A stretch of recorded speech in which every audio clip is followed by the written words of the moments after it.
Beatriz Salcedo había aprendido a sentir la noche mucho antes de que la oscuridad cubriera definitivamente la ciudad. Sabía por el olor del cemento húmedo y el eco particular de los coches que pasaban arriba que era hora de preparar su lugar para dormir. 52 años, una edad en la que la mayoría de las mujeres aún están llenas de energía, trabajan, hacen planes para el futuro. Beatriz solo planeaba una cosa, cómo sobrevivir una noche más. El puente se había convertido en su hogar hacía 3 meses, cuando la habitación alquilada se transformó en un lujo inalcanzable. Perdió su trabajo como auxiliar de enfermería en el hospital hacía un año, una enfermedad prolongada y una operación la sacaron de la rutina durante varios meses. Cuando se recuperó, le informaron del recorte de personal. Los médicos recomendaron trabajo ligero, pero no pudo encontrar nada así. Después vinieron las deudas del alquiler, los conflictos con la casera, el desahucio, y aquí estaba. Bajo la enorme masa de cemento que durante el día temblaba por el flujo de tráfico y por la noche se convertía en refugio contra el viento. Beatriz extendió las hojas de cartón recogidas en la tienda de comestibles. El cartón mantenía el calor mejor que los periódicos y no se empapaba tan rápido con la humedad. Encima, una manta vieja que olía a moho, pero aún capaz de dar calor. La mochila con sus cosas la puso bajo la cabeza. Era más seguro así. En 3 meses de vida en la calle, Beatriz había aprendido la regla principal: no se puede confiar en nadie, y las cosas valiosas, incluso las más miserables, hay que tenerlas cerca. La tarde era cálida para finales de primavera.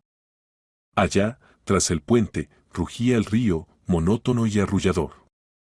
Beatriz sacó del bolsillo de la chaqueta una manzana, la única comida del día, y comenzó a morderla metódicamente, economizando cada pedazo.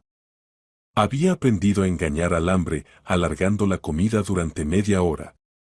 Movimientos lentos de masticación, concentración en el sabor, intento de sentir saciedad con cada pequeño trozo.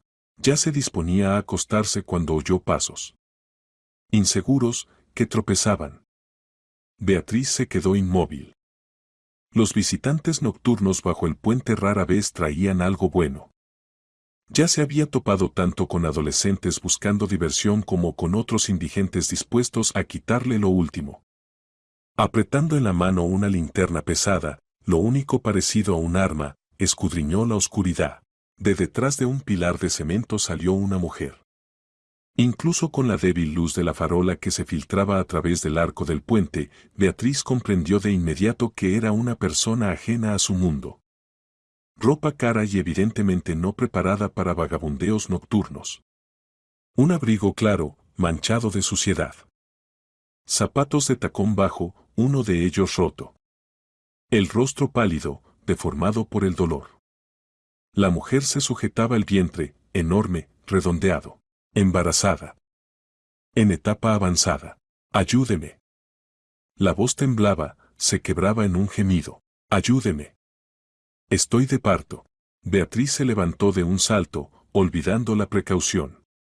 Los reflejos profesionales, silenciados por meses de vida en la calle, se encendieron con nueva fuerza.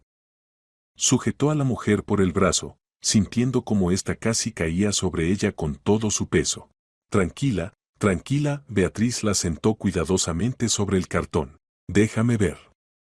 ¿Cuándo empezaron las contracciones? Hace 1 hora. Quizás más. La mujer jadeaba convulsivamente. No lo sé. Estaba corriendo. Me están buscando. ¿Quién te busca? Beatriz automáticamente calculaba el tiempo entre contracciones, observando el rostro de la mujer. La experiencia como auxiliar de enfermería en la sala de maternidad no había sido en vano. 15 años de trabajo le habían enseñado a leer los signos del parto mejor que cualquier libro de texto. Las contracciones venían frecuentes. Demasiado frecuentes. Mi marido. La mujer se aferró a la manga de Beatriz con tal fuerza que ésta se estremeció. Por favor, no llame a la ambulancia. No enseguida. Él me encontrará a través del hospital. Usted no entiende. Beatriz entendía más de lo que le hubiera gustado. Durante años de trabajo había visto muchas mujeres que no temían al parto, sino a lo que vendría después. Había visto moratones bajo vestidos caros y miedo en los ojos, cubierto con una sonrisa. Pero esta situación superaba lo habitual. ¿Cómo te llamas? Se acercó más, evaluando su estado. Victoria. Victoria Romero. Una nueva contracción retorció a Victoria, y ella gimió, mordiéndose el labio hasta sangrar. Beatriz rápidamente calculó las opciones. Al hospital más cercano, 20 minutos en coche. Llamar a la ambulancia y llegaría en 10 o 15 minutos en el mejor de los casos. Pero el intervalo entre contracciones hablaba inequívocamente, no había tiempo para transporte. El niño nacería en la próxima media hora, si no antes. Escúchame atentamente, Beatriz miró a Victoria a los ojos, hablando firme y tranquila. Soy auxiliar de enfermería. Era auxiliar de enfermería. Trabajé en la sala de maternidad durante 15 años. He visto partos muchas veces. He visto de todo. ¿Me entiendes? Sé qué hacer.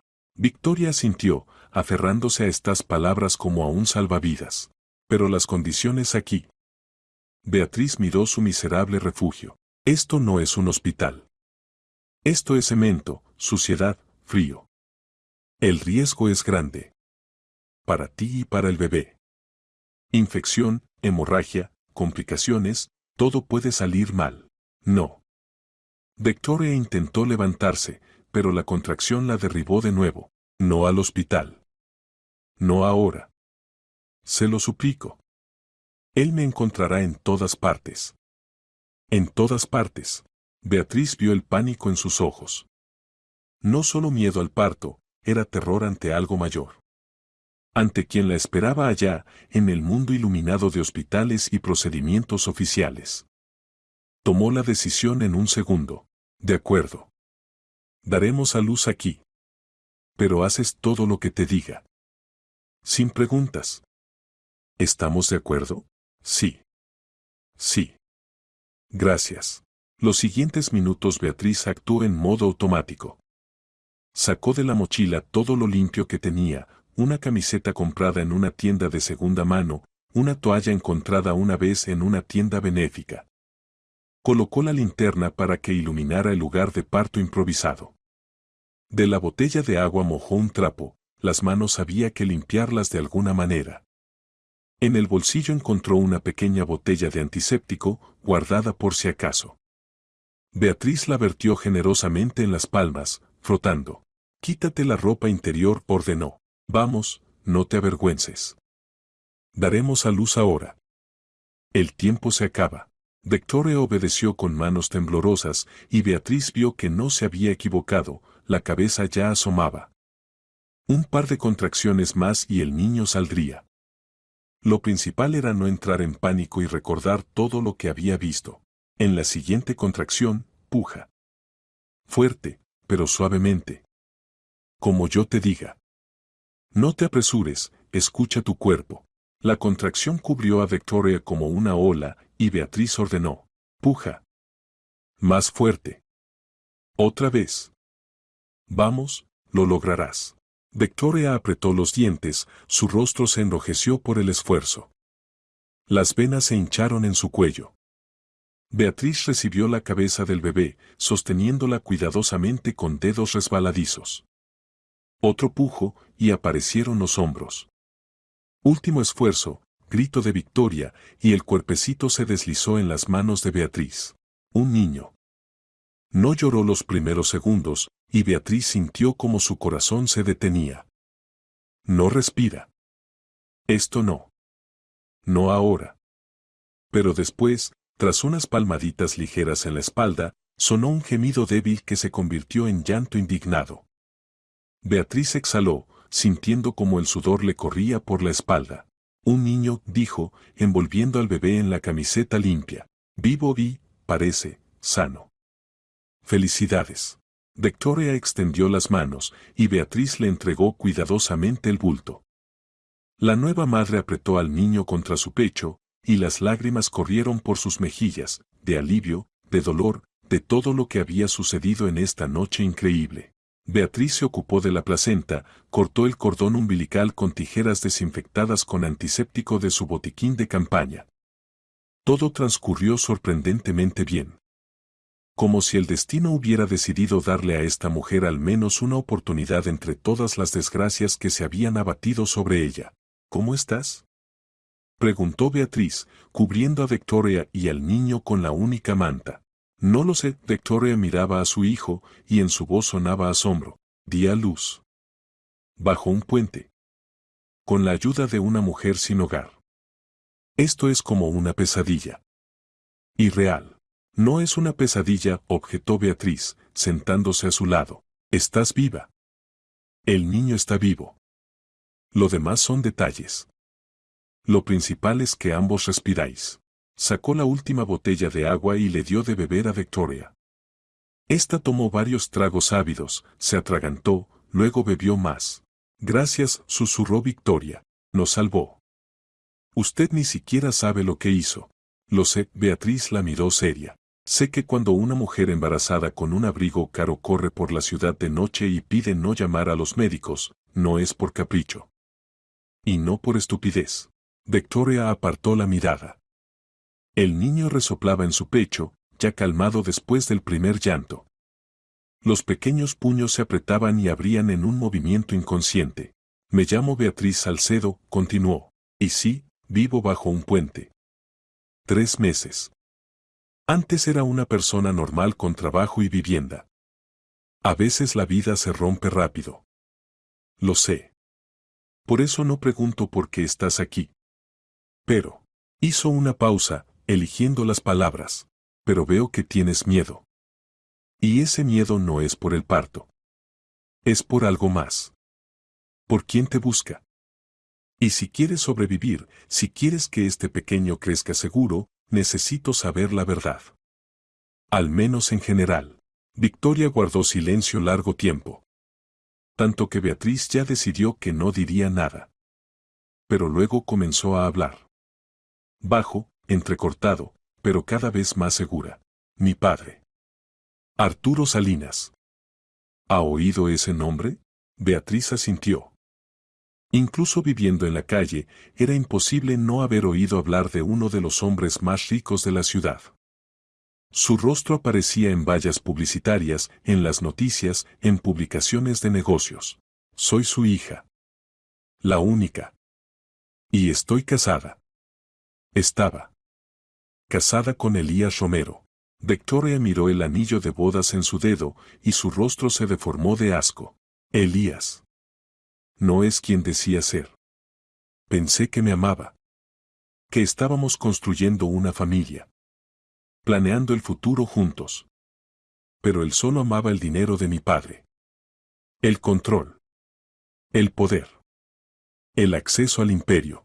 Contaba, y Beatriz escuchaba, y el cuadro se volvía cada vez más sombrío. Elías gradualmente estaba expulsando a Arturo del negocio, usando empresas pantalla y manipulaciones financieras. Victoria se enteró por casualidad, vio documentos en el despacho de su marido hace 2 meses. Cuando se lo contó a su padre, este comenzó su propia investigación.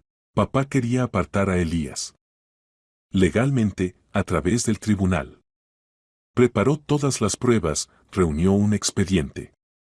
¿Y Elías? La voz de Victoria tembló. Exigió que firmara papeles. Unos poderes, consentimientos. Decía que era para nuestra familia. Para el bebé. Para nuestro futuro. Pero comprendí que era una trampa. Una celada. ¿Y te negaste? Sí. Me negué y huí. Hace 3 días. Sabía que me buscaría en todas partes. Con amigos, en hoteles, en estaciones, en hospitales. No fui a casa de papá, temía ponerlo en peligro, sabía que Elías estaría vigilando especialmente la casa de papá. Por eso me escondí donde pude. Quería alquilar una habitación o un apartamento, pero cuando intenté pagar, comprendí que Elías había bloqueado todas mis tarjetas. Solo tenía el efectivo que casualmente estaba en mi bolsillo. Poco. Alcanzaba para comida, pero no para vivienda. Y hoy. Las contracciones empezaron temprano por la mañana. Y comprendí que ya no podía seguir corriendo. No me quedaban fuerzas. Beatriz abrazó a Victoria por los hombros. Esta temblaba, a pesar de la cálida noche de primavera. Es peligroso. Tu marido. Victoria levantó hacia ella los ojos, llenos de auténtico horror. Dijo. ¿Que si me entrometía? Si intentaba impedírselo. No terminó, pero Beatriz no necesitaba oír el final de la frase. La amenaza era real. Como real era este niño recién nacido, resoplando en brazos de su madre. Como real era el peligro que se cernía sobre ambas en esta tranquila noche de mayo.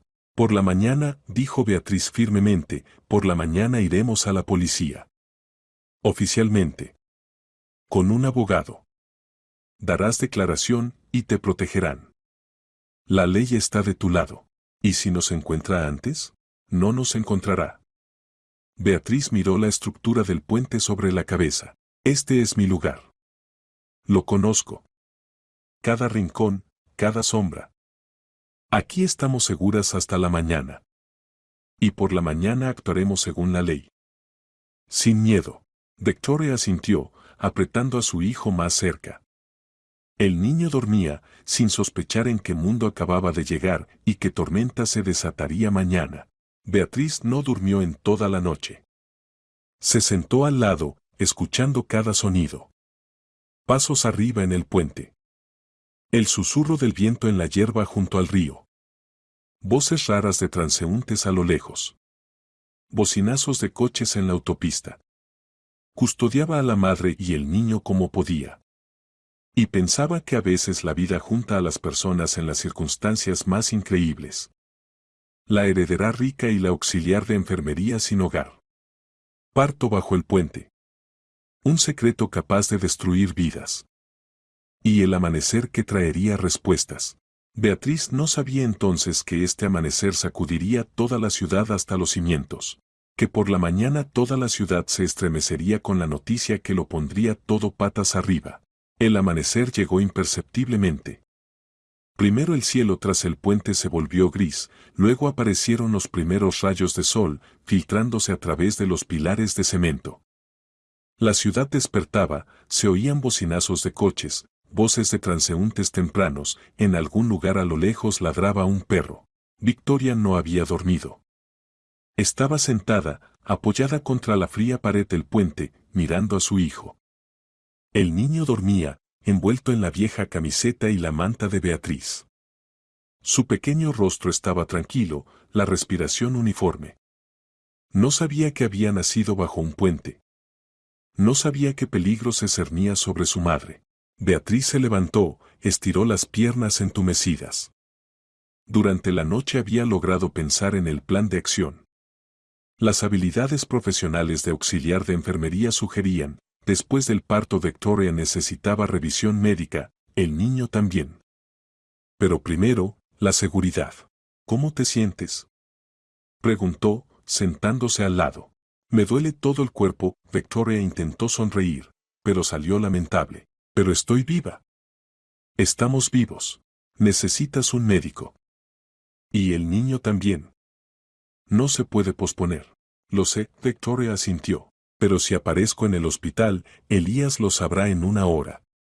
Tiene conexiones en todas partes. En clínicas, en la policía, en la administración. Encontrará la manera de llegar hasta mí. Beatriz guardó silencio, pensando en las palabras. Entonces necesitamos un abogado. Primero un abogado, luego la policía, luego el hospital. En ese orden.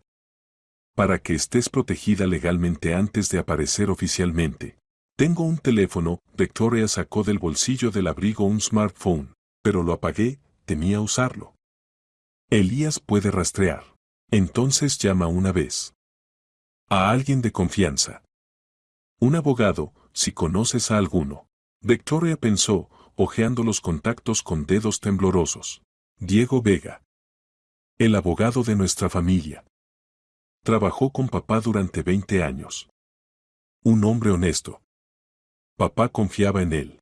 Llama, Beatriz asintió. Explica la situación. Que venga aquí o cite en un lugar seguro. Victoria marcó el número. Los tonos parecieron interminables. Finalmente, respondieron. Voz masculina, somnolienta y descontenta. Diego Vega al habla. Diego, soy Victoria Romero. Necesito ayuda. Urgente. La voz al otro lado cambió instantáneamente. ¿Victoria? Todos la están buscando. ¿Dónde está? ¿Está bien? No estoy bien. Para nada bien. Di a luz anoche. Un niño. Necesito protección legal de mi marido. ¿Puede venir? Pausa. Luego, ¿dónde está? Victoria nombró la localidad y donde estaba el puente. Vega no hizo preguntas innecesarias. En 40 minutos estaré ahí. No se vaya. No hable con nadie por teléfono hasta que llegue. La comunicación se cortó. Victoria exhaló. Viene. Bien, Beatriz se levantó, miró alrededor. Entonces tenemos tiempo. Cuéntame todo. Detalladamente. ¿Por qué tienes tanto miedo de tu marido? ¿Qué hizo? Victoria miró a su hijo, luego a Beatriz. Y comenzó a contar. Lentamente, con pausas, pero cada vez más segura. La historia comenzó hace 3 años. Victoria conoció a Elías Romero en un evento empresarial. Era encantador, exitoso, atento. Decía las palabras correctas, regalaba flores, cortejaba hermosamente. Después de 6 meses propuso matrimonio. El padre, Arturo Salinas, se mostró cauteloso con el novio, pero no se opuso. Victoria estaba feliz. La boda fue fastuosa. Elías se mudó a la mansión familiar de los Salinas. Gradualmente comenzó a involucrarse en los asuntos de la empresa del padre. Arturo le dio el puesto de subdirector de finanzas, quería comprobar las capacidades del yerno. Elías trabajó activamente, propuso nuevos esquemas, atrajo socios. Las primeras señales de alarma aparecieron un año después. Victoria notó que su padre se había vuelto reservado, pensativo. Respondía a las preguntas de manera evasiva. Decía que estaba cansado, que el negocio requería mucha energía. Ella no le dio importancia. La vida continuaba, y ya Victoria se enteró de que estaba embarazada. La alegría fue enorme. Elías parecía feliz, planeaba el futuro del niño, preparaba el cuarto infantil. Pero gradualmente su comportamiento cambió. Comenzó a controlar cada paso de su esposa. ¿A dónde vas? ¿Con quién te reúnes? ¿Con quién hablas por teléfono? Victoria lo atribuía al cuidado por la embarazada. Todo cambió hace 2 meses. Victoria entró en el despacho de su marido por un libro olvidado. En la mesa había documentos abiertos. Miró por casualidad y se quedó inmóvil. Contratos de venta de activos de la empresa del padre. Acuerdos sobre transferencia de dinero a cuentas offshore. Firmas falsificadas, pero muy parecidas a las del padre. Victoria fotografió los documentos y se los mostró a su padre. Arturo palideció. Ya sospechaba que algo no estaba bien, pero no tenía pruebas. Ahora las tenía. Papá dijo que Elías usa empresas pantalla. Victoria hablaba más bajo, como si temiera que alguien oyera. Saca dinero del negocio desde hace más de 1 año. Millones. Crea apariencia de tratos legales, pero en realidad está robando los activos. Papá comenzó a reunir un expediente. Contrató a un detective privado, abogados. Se preparaba para demandar. ¿Y Elías se enteró? Sí. No sé cómo, pero se enteró. Hace 1 semana vino a mí. Puso en la mesa un montón de documentos y dijo, firmarás. Eran poderes para gestionar mi parte en la empresa, consentimientos para operaciones financieras. De hecho, quería que le diera el control sobre todo lo que me pertenece por ley. Beatriz escuchaba sin interrumpir. El cuadro se volvía cada vez más claro y terrible. Me negué, continuó Victoria. Dije que sé lo que está haciendo. Que papá está preparando una demanda. Elías. cambió ante mis ojos. Se volvió frío, duro. Dijo que si no firmaba, me arrepentiría. Que impedirle es peligroso. Muy peligroso. ¿Te amenazó directamente? No directamente. Pero comprendí. Habló sobre papá. Que está envejeciendo, que puede pasar de todo. Que el negocio es un ambiente duro donde los débiles no sobreviven. Sonreía cuando lo decía. Y vi en sus ojos. Vacío. Como si ante mí estuviera un desconocido. Victoria cayó, apretando al niño más cerca. El niño se movió en sueños, pero no despertó. Tuve miedo. De verdad tuve miedo. No por mí, por papá. Por el bebé. Comprendí que Elías es capaz de todo. Que para él el dinero es más importante que las vidas. Y huí. Por la noche hice una maleta, tomé documentos, el teléfono y me fui. Dejé una nota a papá para que no se preocupara. Escribí que necesitaba tiempo para pensar, que estaba segura. ¿Dónde te escondiste estos días? En todas partes y en ninguna. Pasé la noche en un albergue barato en las afueras, pagué en efectivo. No encendí el teléfono. Me senté en una cafetería las 24 horas. Una vez en un banco del parque. Las contracciones empezaron ayer, débiles. Pensé que eran falsas. Pero luego se intensificaron. Caminaba por la calle y comprendí, es el parto. Está empezando ahora mismo. ¿Y viniste aquí? No sabía a dónde ir. El hospital es el primer lugar donde Elías buscará. Los amigos, también. Simplemente caminé mientras pude. Y terminé en el puente. La vi. Y comprendí que era el destino. La última oportunidad. Beatriz asintió. Ahora todo encajaba. Mujer rica huyendo del marido. Parto bajo el puente. Miedo ante quien una vez amó. ¿Tu padre sabe dónde estás? No. No me puse en contacto con él. Temía que Elías rastreara su teléfono. O el mío. Simplemente desaparecí. Significa que está preocupado. Te busca. Sí, probablemente, Victoria se secó las lágrimas, pero no podía arriesgarme. Si Elías me hubiera encontrado antes del parto. No sé qué habría hecho. ¿Obligarme a firmar los papeles bajo presión? ¿Encerrarme en el hospital bajo vigilancia? No podía permitir eso. Beatriz miró el reloj. Habían pasado 20 minutos desde la llamada al abogado. 20 más hasta su llegada. Diego Vega, ¿es buen abogado? El mejor. Papá confiaba en él en todo. Si ayuda, tenemos una oportunidad. ¿Y qué quieres? Beatriz hizo la pregunta principal. ¿Divorcio? ¿Protección? ¿Qué exactamente? Victoria levantó los ojos, en ellos se leía firme determinación. Quiero divorciarme de Elías. Oficialmente, a través del tribunal. Quiero que no tenga derecho a acercarse a mí ni al niño. Quiero que responda por lo que hizo con la empresa de papá. Y quiero que mi hijo crezca seguro, sin este hombre cerca. El divorcio lleva tiempo, advirtió Beatriz. Especialmente si hay un niño y propiedades. Estoy dispuesta a esperar. Lo principal es empezar. Dar el primer paso. Se sentaron en silencio, escuchando cómo la ciudad despertaba. Los camiones retumbaban por el puente sobre sus cabezas. La gente se apresuraba al trabajo. La vida seguía su curso, sin notar el drama que se había desarrollado bajo las bóvedas de cemento. Exactamente 40 minutos después apareció un hombre en traje formal. Diego Vega parecía de 46 años, canas en las sienes, paso seguro, mirada atenta. Vio a Victoria, y su rostro se estremeció. Dios mío, Victoria. Se sentó a su lado. ¿Qué pasó? ¿Usted dio a luz aquí? Sí, Victoria señaló al niño. Beatriz Salcedo recibió el parto. Nos salvó. Vega se volvió hacia Beatriz, extendió la mano. Diego Vega. Gracias.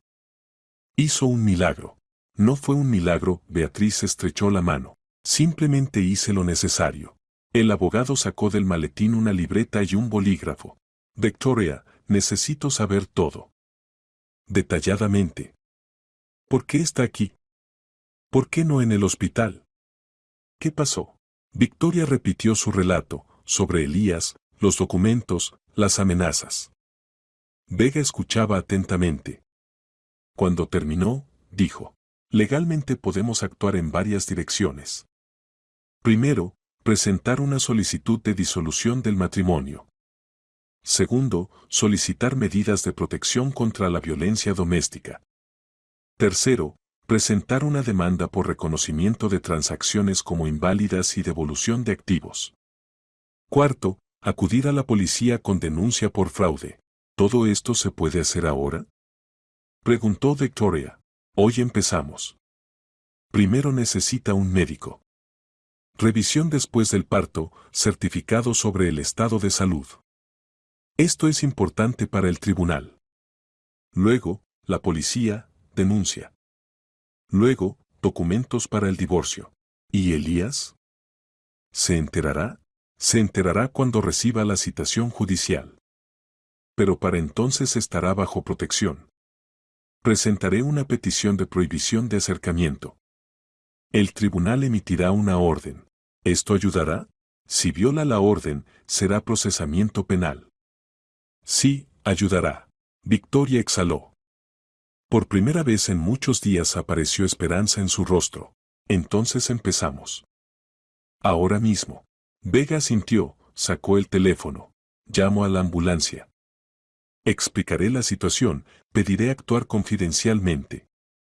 Luego la llevaré a una clínica privada donde están mis conocidos médicos. Allí estará segura. Y después de la revisión, a la policía. Hizo la llamada, explicó brevemente la situación. 10 minutos después llegó un coche de ambulancia. La paramédica, una mujer de unos 50 años, examinó a Victoria y al niño, negó con la cabeza.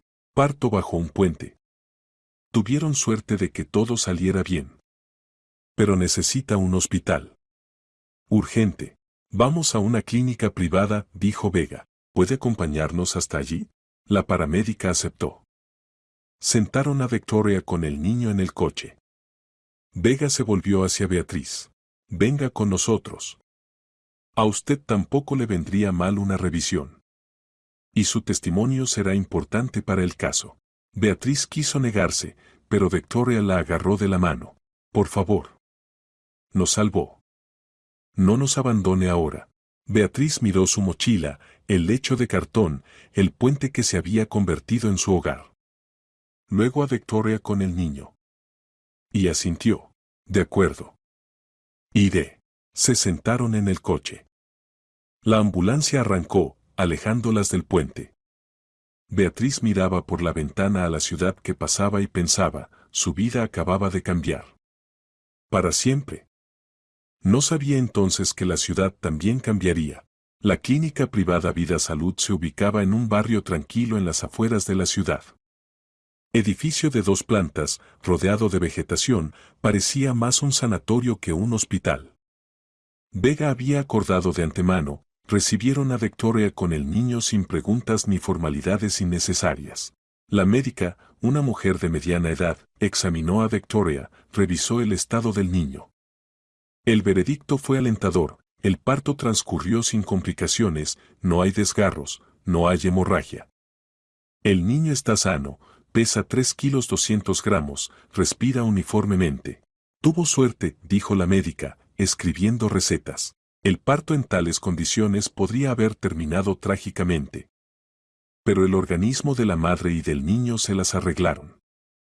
A veces la naturaleza es más sabia que la medicina. Ubicaron a Victoria en una sala individual. A Beatriz también la examinaron, más por formalidad. No encontraron problemas serios, solo agotamiento general y avitaminosis. Recetaron vitaminas y alimentación reforzada. Vega esperaba en el pasillo, hablando por teléfono. Cuando Beatriz salió, terminó la conversación y se acercó. ¿Cómo está? Normal. Los médicos dicen que viviré. Bien. Vega sacó la libreta. Ahora llamaré a una investigadora aquí, a la clínica. Victoria acaba de dar a luz, no se la puede llevar por comisarías y tribunales. Todos los procedimientos oficiales los haremos aquí. Beatriz asintió. Vega era un hombre de acción, concentrado, preciso, que no perdía tiempo en conversaciones vacías. Esto inspiraba confianza. ¿Y a usted dónde alojarse? Preguntó. No sé.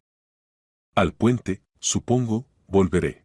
No, Vega negó con la cabeza. Usted es testigo. Su testimonio es importante. Además, Victoria pidió que no la abandonara. Le reservaré la sala contigua. Permanezca aquí mientras todo se resuelve. Pero no puedo pagar. No es necesario. Victoria prometió cubrir todos los gastos, su estadía y el tratamiento. Se reunirá con su padre, obtendrá acceso al dinero y pagará. Y mientras, yo pagaré de mis fondos, luego me compensarán. Beatriz quiso objetar, pero comprendió que discutir era inútil. Asintió en silencio. Ahora le mostrarán su sala, continuó Vega. Allí hay ducha, traerán ropa limpia, desayuno. Póngase en orden, descanse. La investigadora llegará en 2 horas. Una enfermera llevó a Beatriz a una sala pequeña pero limpia en el mismo piso. Individual, con ventana que daba al jardín. Cama con ropa blanca como la nieve, mesilla, armario, baño propio con ducha. Aquí está su lugar, dijo la enfermera, dejando en la cama un conjunto de ropa de hospital. Bata, pijama, zapatillas. Toallas en el baño. El desayuno lo traerán en 10 minutos. Si necesita algo, el botón de llamada está aquí. Beatriz se quedó sola. Miró el baño limpio y sintió cómo se le hacía un nudo en la garganta. 3 meses sin ducha normal. 3 meses lavándose en baños públicos con agua fría. Se desnudó, se quitó la ropa sucia que olía a calle y sudor. Se puso bajo el agua caliente y se quedó inmóvil. El agua corría por el cuerpo, lavando la suciedad, el cansancio, la humillación. Beatriz estuvo bajo la ducha largo rato, hasta que la piel se enrojeció del agua caliente. Se secó con una toalla suave, se puso el pijama y la bata limpios. Olían a frescura, a detergente. Se miró en el espejo, rostro demacrado, ojos hundidos, pero limpio. Humano. Llamaron a la puerta. Entró un auxiliar con una bandeja. Desayuno. Gachas de avena, tortilla, pan, mantequilla, té con azúcar. Coma, no se avergüence. Beatriz se sentó a la mesita junto a la ventana. Miraba la comida y no podía creerlo. Comida caliente, de verdad. No sobras de cubos de basura, no pan duro de comedor benéfico. Comió lentamente, disfrutando de cada pedazo. El cuerpo respondía con gratitud, el estómago, desacostumbrado a la comida normal, aceptaba la comida con cuidado. En la sala contigua Victoria también se estaba poniendo en orden. La enfermera la ayudó a llegar a la ducha, sosteniéndola del brazo. Victoria estaba débil después del parto, pero el agua caliente le devolvió las fuerzas. Se lavó el cabello, quitó el sudor y el miedo de los últimos días. Al volver a la sala en una bata de hospital limpia, vio en la mesilla una bandeja con comida. Sopa ligera, chuleta al vapor, puré, compota de frutas secas. Comida para una mujer que acaba de dar a luz. Victoria comía mirando a su hijo dormido, y por primera vez en muchos días se sentía segura. Hora y media después Vega volvió a la sala de Victoria. Beatriz también vino, descansada, lavada, con ropa limpia. Ambas lucían completamente diferentes que por la mañana, como personas, no como animales acorralados. Victoria, Vega se sentó en una silla. Ahora vendrá la investigadora. Dará declaración aquí mismo, en la sala. No pueden llevarla por la ciudad, acaba de dar a luz. Gracias, ella exhaló con alivio. Simplemente no puedo ir a ningún sitio ahora. Lo entiendo.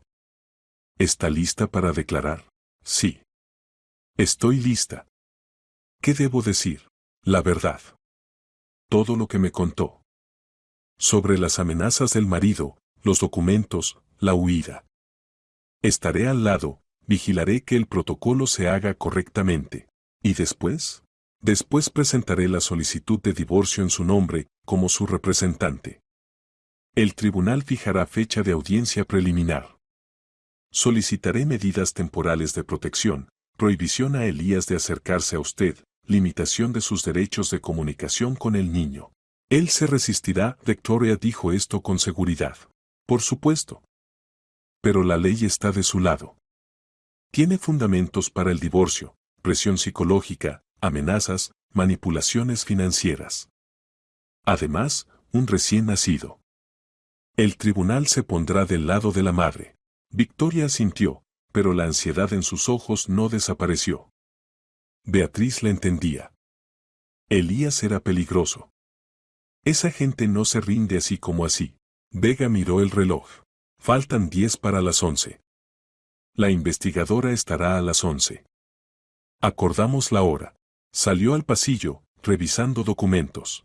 A las 11 en punto entró en la sala una mujer de unos 40 años, seria, con corte de pelo corto y una bata blanca echada sobre los hombros. Investigadora Olivia Campos se presentó. Hola. Disculpe que tenga que molestarla en este momento, pero es por su seguridad. Lo entiendo, Victoria intentó incorporarse, pero Campos la detuvo con un gesto. No se levante. Acuéstese como le sea cómodo. Haré preguntas. Usted es Victoria Romero, ¿verdad? Sí. Su abogado se puso en contacto conmigo, expuso la esencia del problema. Amenazas por parte del cónyuge, manipulaciones financieras, huida. Cuente detalladamente, fijaré el testimonio. Victoria comenzó a hablar. Lentamente, con pausas, pero de manera consecuente. Sobre el conocimiento con Elías, la boda, el embarazo. Sobre cómo descubrió los documentos en su despacho. Sobre la conversación con su padre. Sobre las amenazas del marido. Sobre la huida y el parto bajo el puente. Campos escribía en una libreta. Cuando Victoria terminó, la investigadora levantó los ojos. ¿Tiene pruebas? ¿Los documentos que fotografió? Sí, Victoria sacó el teléfono de la mesilla. Aquí. Fotos de contratos, correspondencia con papá. Campos tomó el teléfono, revisó atentamente las imágenes. Su rostro permaneció impasible. Esto es serio. Si sus palabras se confirman, hablamos de fraude importante. Apropiación de cantidad especialmente grande. Mi padre estaba preparando un expediente, añadió Victoria. Contrató detectives privados, abogados. Debe tener todas las pruebas en la caja fuerte de casa. ¿Dónde está su padre ahora? No lo sé exactamente. La última vez lo vi hace 5 días. Le dejé una nota de que me iría por un tiempo, que estaría bien. Campos frunció el ceño. ¿No se puso en contacto con él estos 5 días? No. Temía que mi marido rastreara las llamadas o mensajes. Elías tiene conexiones, podría controlar los teléfonos. Entiendo. Tendré que hablar con su padre. Tomar su declaración, obtener documentos de ese expediente. Le daré sus contactos. Victoria dictó el número de teléfono y la dirección de la casa de campo. Campos anotó, luego fue a la sala de Beatriz, se presentó. Beatriz dio declaración. Beatriz Salcedo. Recibí el parto. Fui testigo del estado en que Victoria llegó bajo el puente por la noche. Cuente detalladamente. Beatriz describió aquella noche, cómo se preparaba para dormir bajo el puente, cómo apareció Victoria con ropa cara, asustada, con el parto empezado. Cómo decía que la buscaban, que temía al marido. Cómo transcurrió el parto, que contó Victoria después, qué detalles relató sobre su situación. Campos escuchaba atentamente, fijando cada palabra, cada detalle. Cuando los protocolos estuvieron listos, la investigadora los dio a firmar. Denuncia aceptada. Dijo la investigadora a Victoria. Abrir un caso penal es prematuro, se necesita verificación, hay que reunir pruebas adicionales. Pero comenzaré el trabajo hoy mismo. Me pondré en contacto con su padre, solicitaré documentos. Si todo se confirma, se abrirá un caso por el artículo de fraude de cantidad especialmente grande. ¿Y las medidas de protección? Preguntó Vega. Mi cliente teme al marido. Presente solicitud al tribunal. Daré certificado de que se aceptó la denuncia. Esto ayudará. Campos se despidió y salió. Vega continuó. Primer paso dado. Ahora, el tribunal. Presento solicitud de divorcio en su nombre. Hoy. Victoria lucía agotada. Hoy. Cuanto antes, mejor. No necesita ir a ningún sitio, yo lo haré todo. Prepararé documentos, los presentaré en el tribunal, obtendré la orden sobre medidas temporales de protección. Victoria asintió agradecida. Descanse, dijo Vega, saliendo. Necesita fuerzas. Victoria se acostó, cerró los ojos. El niño resoplaba en la cunita al lado. Beatriz en su sala también se acostó en la cama limpia y por primera vez en mucho tiempo durmió tranquila, sin miedo de que alguien le quitara sus cosas o la echara. Por la tarde Vega volvió con documentos. Entró a ver a Victoria. Todo listo. Solicitud de divorcio presentada. El tribunal la aceptó. Audiencia preliminar en 2 semanas, pero puede no asistir, yo representaré sus intereses. Medidas temporales de protección aprobadas, a Elías se le prohíbe acercarse a usted a menos de 100 metros, prohibido cualquier contacto. Ubicación del niño determinada con la madre. Victoria exhaló. Vega entró en la sala de Beatriz. Gracias. Sin usted, Victoria, no habría sobrevivido. Solo hice lo necesario. Sin embargo, sacó del bolsillo un sobre. Esto es para usted. De Victoria. Beatriz abrió el sobre. Dentro había un fajo de billetes. No puedo aceptar, intentó devolver el dinero. Puede. No es limosna, es agradecimiento. Victoria pidió que se lo entregara. Cómprese ropa, todo lo necesario, cuando salga de aquí. Lo merece. Beatriz miró el dinero. La suma era de unos 5.000 euros. Pero para ella era una fortuna. De acuerdo, guardó el sobre. Transmítale las gracias. Se las transmitiré. Vega calló. Quédese aquí el tiempo que necesite. Todo está pagado. Descanse, recupérese. Mañana decidiremos qué hacer después. Beatriz asintió. Vega se fue, dejándola sola en la sala. Miraba por la ventana a la ciudad que oscurecía y pensaba, la vida es cosa extraña.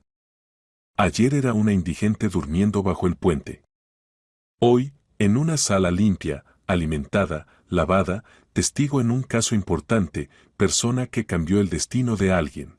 Por la mañana Beatriz despertó por el ruido en el pasillo. Voces, pasos rápidos. Salió de la sala y vio a enfermeras apiñadas junto al televisor en el vestíbulo. En la pantalla iba una noticia urgente. El presentador hablaba en tono serio. Hoy temprano por la mañana fue hallado muerto en su casa de campo el conocido empresario Arturo Salinas. Según datos preliminares, la muerte sobrevino como resultado de actos violentos. En el lugar trabajan investigadores, se realiza inspección. Detalles, en el siguiente informativo. Beatriz se quedó inmóvil. Salinas. El padre de Victoria. Muerto. Corrió a la sala de Victoria. Esta estaba sentada en la cama, mirando el teléfono que le habían devuelto después de sacar copias. Su rostro estaba blanco como la tiza. Levantó los ojos hacia Beatriz, y en ellos se leía horror. Papá. Mataron a papá. Beatriz la abrazó, sintiendo cómo temblaba con todo el cuerpo. El niño lloró en la cunita, como si sintiera el dolor de la madre. Es Elías, susurraba Victoria. Es él. Lo sé. Es él. Media hora después llegó Vega. Su rostro estaba sombrío. ¿Vieron las noticias? Sí, Victoria se secó las lágrimas. Mi padre. Lo mataron. La policía ya está trabajando.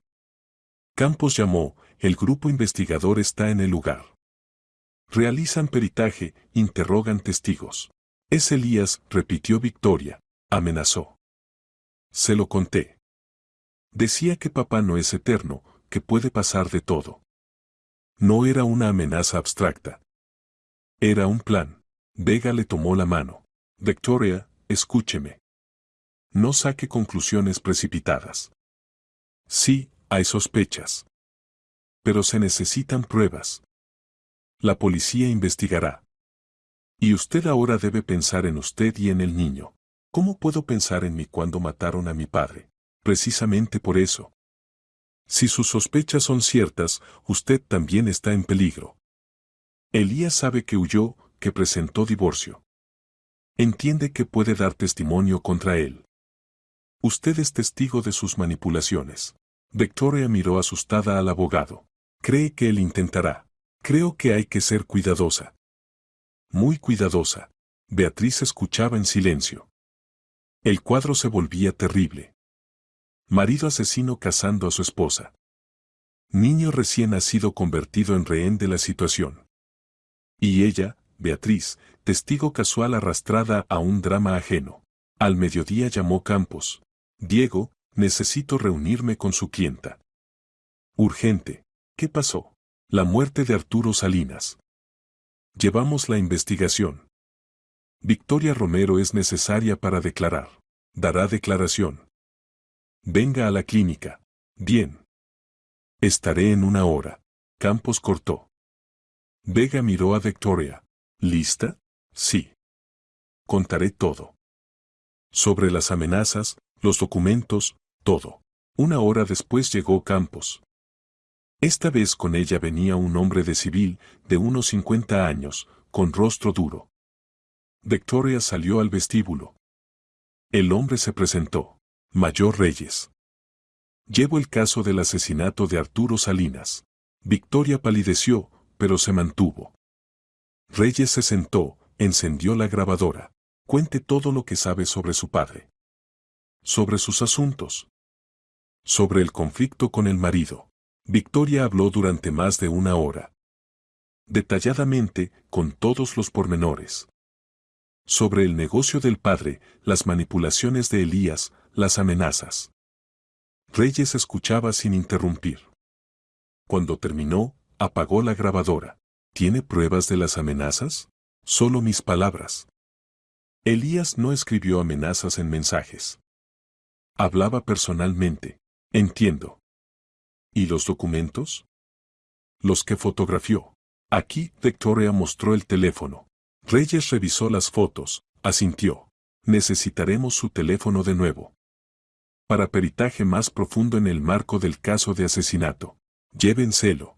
También necesitamos verificar la coartada de su marido. ¿Dónde estaba la noche del asesinato? No lo sé. No lo he visto desde que huí. Lo averiguaremos. Reyes se levantó, estrechó la mano a Vega. Gracias por la cooperación. Estaremos en contacto. Se fueron. Victoria se cubrió el rostro con las manos. Beatriz se sentó a su lado, le tomó la mano. Mató a mi padre. Lo sé. Y no se detendrá. Vendrá por mí. Beatriz la miró y comprendió, la lucha apenas comenzaba. Los siguientes 3 días fueron como una pesadilla. La ciudad zumbaba con noticias sobre el asesinato de Arturo Salinas. Todos los canales mostraban reportajes desde el lugar del crimen, entrevistas con colegas, vecinos, conocidos. La policía trabajaba las 24 horas. A Victoria la trasladaron a otra clínica, por insistencia de Vega. Demasiados periodistas se agolpaban en Vida Salud, intentando obtener comentarios. El nuevo lugar se mantuvo en secreto. Solo los más cercanos conocían la dirección. Beatriz permaneció al lado. Vega la ayudó a formalizar vivienda temporal, una pequeña habitación en una residencia en las afueras. Por primera vez en 3 meses tenía techo sobre la cabeza, agua caliente y cama normal. Pero esto no traía alegría. Demasiada ansiedad flotaba en el aire. Reyes llamaba cada día. Hacía preguntas, aclaraba detalles. La investigación avanzaba lentamente, pero metódicamente. La autopsia mostró, mataron a Salinas con un golpe de objeto pesado en la cabeza. La muerte fue instantánea. No había señales de lucha, la víctima no esperaba el ataque.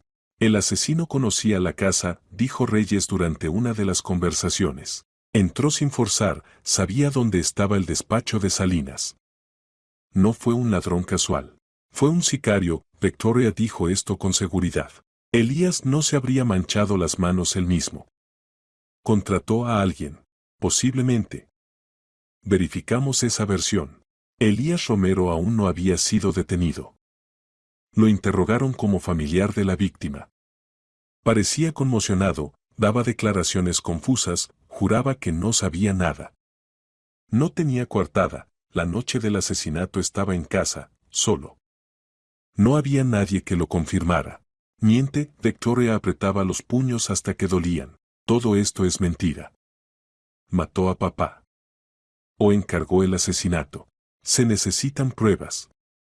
Vega estaba calmado, como siempre. Las sospechas no son suficientes. El avance ocurrió al cuarto día. Reyes llamó temprano por la mañana. Tenemos una pista. Conexiones telefónicas de Elías Romero. Llamó al mismo número varias veces en las últimas 2 semanas. Identificamos al abonado, Constantino Velasco, 41 años. Antecedentes por asalto, salió hace 3 años. ¿Quién es? Preguntó Vega. Sicario. Trabaja para quien paga. Ya fuimos a buscarlo. Lo vamos a detener. Manténganos informados. Victoria escuchaba la conversación, apretando al niño contra el pecho. El niño resoplaba, sin sospechar que se decidía el destino de su familia. Lo encontrarán, susurró. Lo encontrarán y lo harán hablar. Hacia la tarde Reyes llamó de nuevo. Detuvimos a Velasco. Realizamos registro. Encontramos cosas interesantes. ¿Cuáles? Suma grande de dinero. En efectivo. 50.000 euros. Más un teléfono con correspondencia. Aún no la desciframos, pero hay mensajes del número de Romero. ¿Es prueba? Circunstancial. Pero fuerte. Lo interrogaremos. Si habla, el caso avanzará. Interrogaron a Velasco toda la noche. Al principio guardaba silencio. Luego, cuando le mostraron las copias telefónicas, el dinero encontrado, pruebas de su presencia cerca de la casa de Salinas la noche del asesinato, comenzó a ponerse nervioso. No sé nada, repetía. El dinero lo gané honestamente. El teléfono no es mío. Tus huellas están en el teléfono, Reyes era inflexible. Tus llamadas a Romero. Tu coche captado por cámara cerca de la casa de Salinas. Deja de mentir. Velasco se quebró hacia la mañana. Se cansó, se asustó, comprendió que no había salida. Pidió trato con la investigación. Diré todo. Pero necesito garantías. Reducción de condena. Depende de lo que digas, Reyes se acercó más. Habla. Velasco habló. Lentamente, con pausas, pero de manera consecuente. Hace 2 semanas le llamó Elías Romero. Propuso reunirse. Se encontraron en una cafetería en las afueras. Romero estaba tranquilo, seguro. Dijo que había que resolver un problema. El problema era Arturo Salinas. ¿Dijo directamente? Aclaró Reyes. No directamente. Hablaba con indirectas. Dijo que había una persona que estorbaba su negocio. Que a esa persona había que quitarla de en medio. Comprendí de qué se trataba. ¿Y aceptaste? Sí. Ofreció 50.000 euros. Mitad de inmediato, mitad después. Acepté. Adelante. Me dio dirección, plano de la casa, contó dónde estaba el despacho. Dijo que en determinada noche la seguridad sería mínima, solo una persona en la entrada. Que se podía entrar por la puerta trasera, cuyo código daría. ¿Y entraste? Sí. La noche del 23 de mayo. La puerta se abrió con el código. Pasé a la casa, subí al segundo piso. Salinas estaba sentado en el despacho frente al ordenador. De espaldas a mí. Lo golpeé con una palanca en la cabeza. Una vez. Cayó. Comprobé el pulso, no había. Tomé el teléfono. Salí por el mismo camino. ¿Romero sabía que harías esto esa noche? Lo sabía. Lo acordamos de antemano. Dio la hora exacta cuando la seguridad estaría distraída. ¿Cómo recibiste la segunda parte del dinero? Lo transfirió a la tarjeta de una persona interpuesta. Lo retiré en efectivo. Reyes estaba satisfecho. La confesión era completa.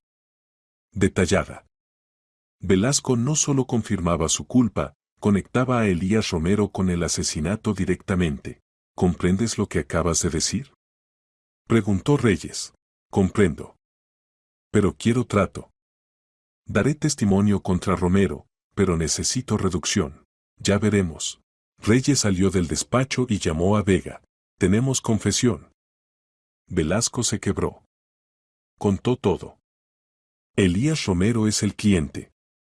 Ahora preparamos el protocolo, luego vamos a detener a Romero. Vega pasó el teléfono a Victoria. Ella escuchaba, y las lágrimas corrían por sus mejillas, no de pena, sino de alivio. ¿Lo arrestarán? Sí. Hoy. No escapará. Detuvieron a Elías Romero por la tarde de ese mismo día. Estaba en su oficina, trabajaba con documentos. Cuando entraron los operativos, no se resistió. Su rostro permaneció tranquilo, casi indiferente. Elías Romero queda detenido bajo sospecha de organización del asesinato de Arturo Salinas. Reyes leyó los derechos. Tiene derecho a un abogado. No hice nada. Elías miraba directamente a los ojos. Es un error. Tenemos testigo. Constantino Velasco dio declaración completa. Contó sobre su reunión, el acuerdo, el dinero. Miente. Verificamos su declaración. Las llamadas telefónicas entre ustedes están confirmadas. Las transferencias de dinero, también. Las cámaras captaron su coche cerca de la casa la noche del asesinato. Todo encaja. Elías guardó silencio. Por primera vez en todo este tiempo su rostro se estremeció. Comprendió, no había salida. Lo llevaron a comisaría. El interrogatorio duró varias horas. Elías negaba todo, exigía abogado, se negaba a declarar. Pero las pruebas eran de hierro. Reyes extendió ante él las copias. Sus llamadas a Velasco.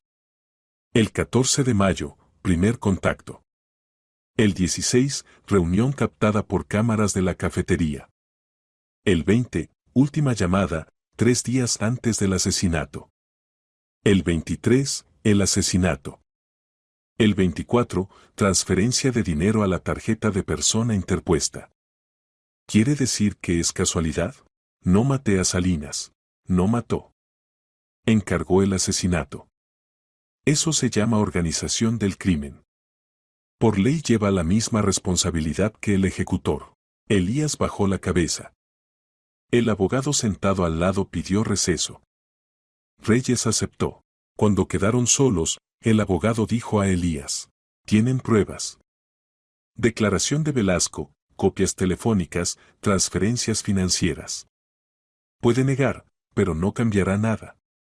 El tribunal lo declarará culpable. ¿Qué propone? Reconocer la culpa. Intentar negociar reducción. Quizás se logre bajar la condena. No reconoceré. Entonces recibirá el máximo. Organización de asesinato es condena larga. Elías miraba la pared. Por primera vez en la vida se encontraba en situación que no podía controlar. Dinero, conexiones, poder, todo eso era inútil. La ley era más fuerte. Al día siguiente le formularon cargos oficialmente. Organización de asesinato. Fraude de cantidad especialmente grande. Falsificación de documentos. Elías guardaba silencio. No reconocía, no se justificaba.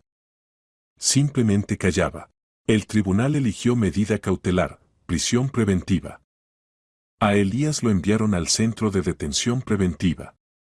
Se iba sin mirar atrás. Lo último que vieron las personas en la sala fue su espalda, recta y tensa. Victoria se enteró por teléfono de Vega. Estaba sentada en la sala de la clínica, sosteniendo a su hijo en brazos. Cuando oyó la noticia, se cubrió el rostro con las palmas y lloró. De alivio. Porque la pesadilla había terminado. Ya no podrá hacerle daño, dijo Vega. El juicio comenzará en un mes. Pero el resultado está decidido. Las pruebas son irrefutables. ¿Y el divorcio? El divorcio pasará más rápido. El tribunal tomará en cuenta el caso penal. Obtendrá custodia completa del niño. Elías será privado de derechos parentales. Bien, Victoria se secó las lágrimas. Gracias. Por todo. No es a mí a quien debe agradecer. A Beatriz Salcedo. Si no fuera por ella, no habría sobrevivido aquella noche. Lo sé. Nunca lo olvidaré. Una semana después se celebró la audiencia sobre divorcio. La jueza escuchó a ambas partes, mejor dicho, a los representantes de ambas partes, ya que Elías estaba en el centro de detención y participaba por videoconferencia. Su abogado intentaba insistir en la conservación de derechos parentales. Pero Vega fue implacable. Mi cliente está acusado de organización del asesinato del padre de mi clienta. Representa peligro para ella y el niño. Los derechos parentales deben ser limitados completamente. La jueza estuvo de acuerdo. La decisión fue inequívoca: matrimonio disuelto. El niño queda con la madre. Elías Romero privado del derecho a ver a su hijo hasta que alcance la mayoría de edad. 3 días después dieron de alta a Victoria con su hijo de la clínica. La primera tarde en casa Victoria estaba sentada con su hijo en brazos en el salón, mirando por la ventana al jardín donde de niña jugaba. Llamó a su hijo en honor a su padre. Arturo, repitió Victoria, mirando al bebé dormido. Mi pequeño Arturo. Nunca sabrás por lo que pasamos para que nacieras. Pero haré todo para que crezcas feliz y nunca experimentes ese miedo que experimenté yo. El caso penal seguía su curso. Velasco dio declaración completa, confirmó cada detalle. Los peritajes demostraron su presencia en el lugar del crimen. Los documentos financieros mostraron transferencias de Elías. Elías continuaba negando la culpa.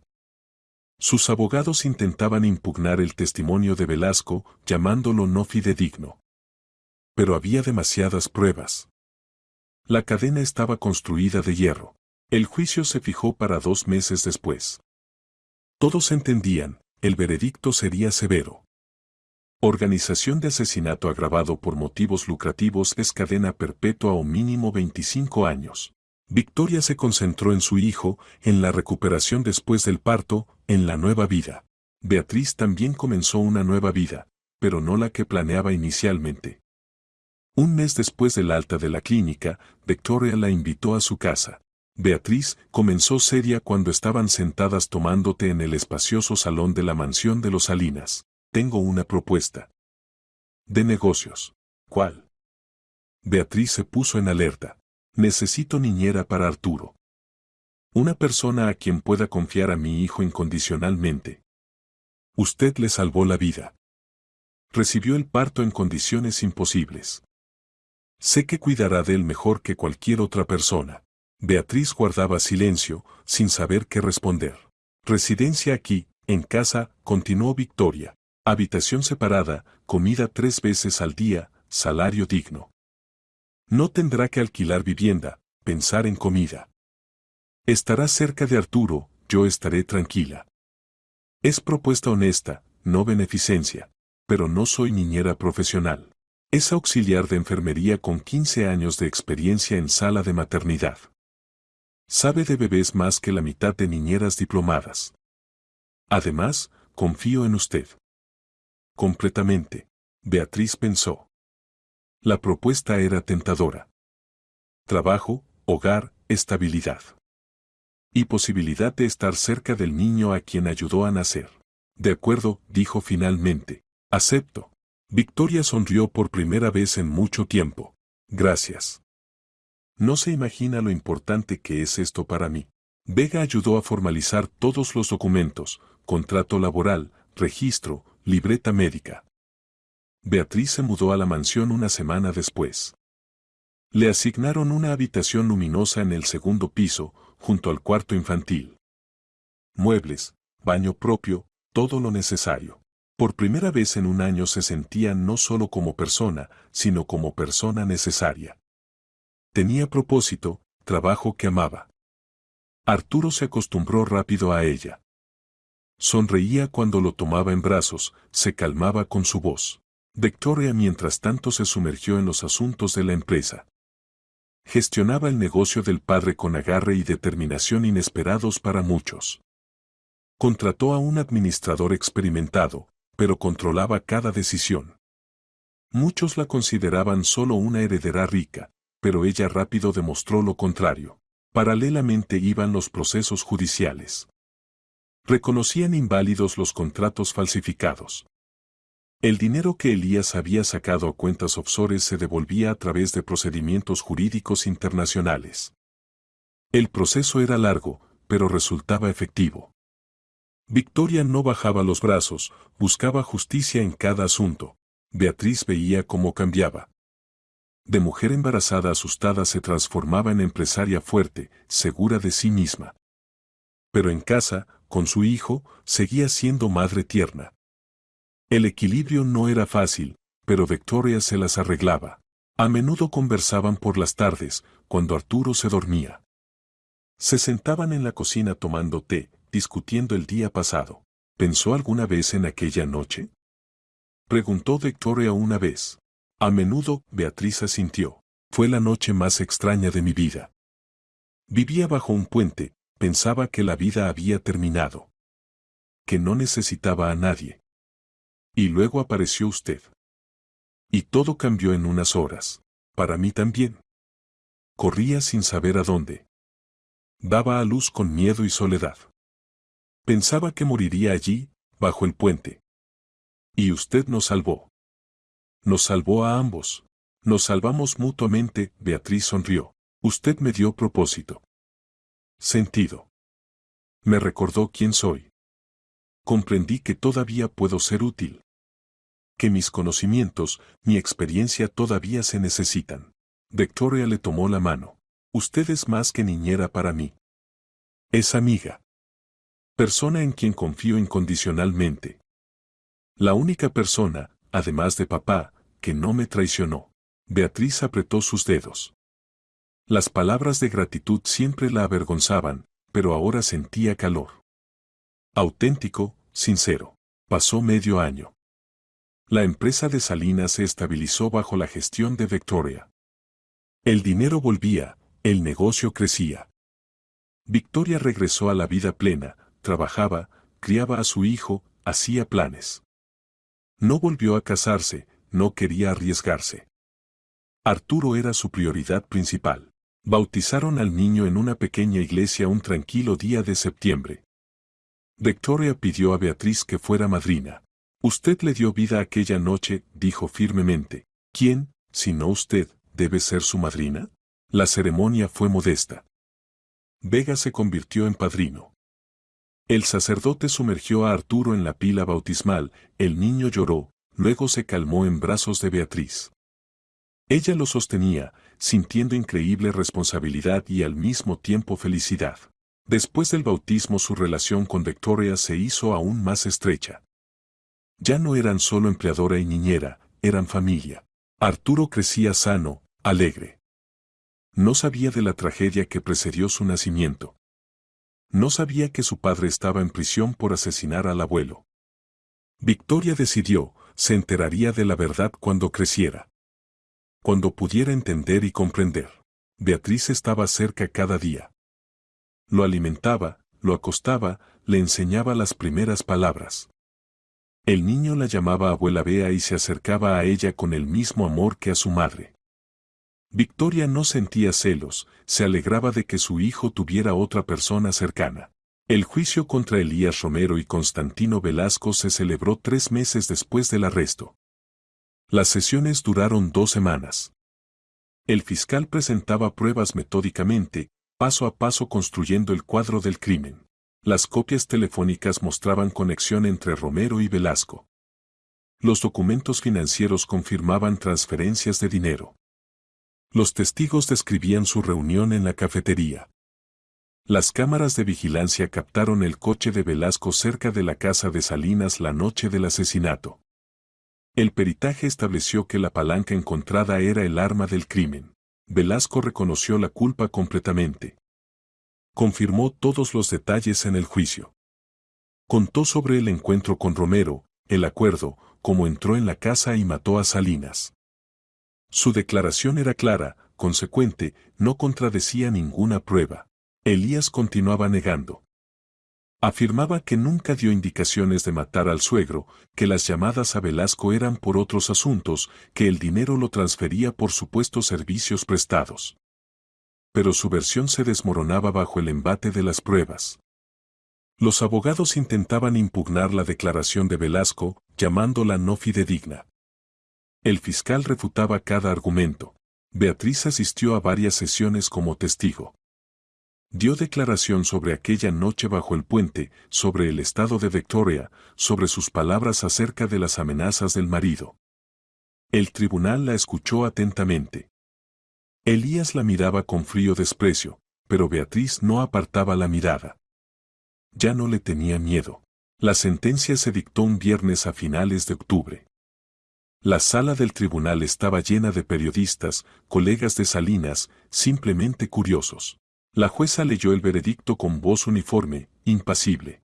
Constantino Velasco es declarado culpable de asesinato por encargo. Se condena a 18 años de privación de libertad en colonia de régimen estricto. Velasco aceptó la sentencia tranquilo. Asintió, bajó la cabeza. Sabía que recibiría condena. Solo esperaba reducción por cooperación con la investigación. Elías Romero es declarado culpable de organización de asesinato, fraude de cantidad especialmente grande, falsificación de documentos. Se condena a 25 años de privación de libertad en colonia de régimen especial. Elías palideció. Sus abogados se miraron, esperaban veredicto severo, pero esperaban condena menor. Se llevaron a Romero. Caminaba sin mirar atrás. El hombre que quería controlar millones ahora había perdido el control sobre su propia vida. Victoria exhaló. Gracias, dijo en voz baja al abogado, por todo lo que hizo. No es a mí, Vega repitió las palabras dichas meses atrás. A Beatriz. Sin ella no habría nada. Victoria lo entendía. La pesadilla había terminado. Elías recibió su merecido. El padre estaba vengado. Ella era libre. De verdad libre. La vida en la mansión entró en cauce tranquilo. Victoria gestionaba la empresa, iba a negociaciones, reuniones, conferencias. Beatriz cuidaba de Arturo, alimentaba, paseaba con él, lo acostaba. Por las tardes cenaban juntas, discutían el día. Victoria ayudaba a Beatriz no solo con el salario. Le compró ropa nueva, zapatos, todo lo necesario. Beatriz al principio se negaba, pero Victoria insistió.